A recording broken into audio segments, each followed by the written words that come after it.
حضور اقدس صلی اللہ علیہ وآلہ وسلم کا فرمان عالی شان ہے، من احب سنتی فقد احبنی ومن احبنی کان معی فی الجنہ، یعنی جس نے سنت سے محبت کی اس نے گویا مجھ سے محبت کی، اور جس نے مجھ سے محبت کی وہ جنت میں میرے ساتھ ہوگا۔ اس حدیث مبارکہ کے پیش نظر دیکھا جائے تو بہت زیادہ اہمیت ہے سنت کی، کہ آپ صلی اللہ علیہ وآلہ وسلم کے ساتھ اگر ہم محبت کا دعویٰ کرتے ہیں تو آپ صلی اللہ علیہ وآلہ وسلم کی سنتوں کو اپنانے والے بنیں۔ ہمارے افعال سے نظر آنا چاہیے کہ یہ جو آدمی ہے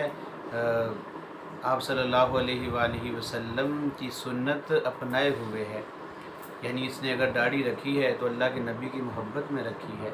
اس کا لباس اگر سنت کے مطابق ہے تو اللہ کے نبی کی محبت اس کے لباس سے جھلک رہی ہے، اس کا اٹھنا بیٹھنا سنت کے مطابق ہے، اس کا چلنا پھرنا، اس کے اخلاق، اس کا رہن سہن، اس کے لوگوں کے ساتھ تعلقات، رشتہ داروں کے ساتھ تعلقات، اس کے معاملات سب سنت کی عکاسی کرتے ہیں۔ تو ایسا ہونا چاہیے، کیونکہ ہم آپ صلی اللہ علیہ وآلہ وسلم کی سنت کو اگر اپنائیں گے تو انشاءاللہ ہمارے وجود سے نظر آئے گی، لوگ بھی پہچانیں گے اور اس سے سنت عام ہوگی، بدعات کا خاتمہ ہوگا۔ اور یاد رکھیں، آپ صلی اللہ علیہ وآلہ وسلم کی مشابہت اختیار کرنا، ان جیسی صورت کو اپنانا،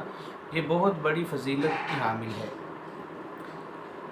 حضرت مفتی تقی عثمانی صاحب دامت فیوزہم وہ اپنے بیان میں فرمانے لگے کہ کل روز محشر اگر ہم سے سوال کیا جائے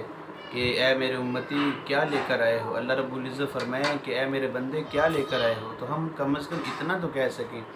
تیرے محبوب کی یا رب شباہت لے کے آیا ہوں، تیرے محبوب کی یا رب شباہت لے کے آیا ہوں، حقیقت اس کو تو کر دے، میں صورت لے کے آیا ہوں۔ تو کم از کم ہم اللہ کے نبی کی صورت کو، سیرت کو اپنانے والے بنیں۔ انشاءاللہ اس سنت پر عمل کرنے کی وجہ سے اللہ رب العزت ہمیں دونوں جہانوں کی کامیابیاں نصیب فرمائیں گے۔ اللہ رب العزت سے دعا ہے کہ اللہ رب العزت ہمیں سنت کو عام کرنے کی توفیق عطا فرمائے۔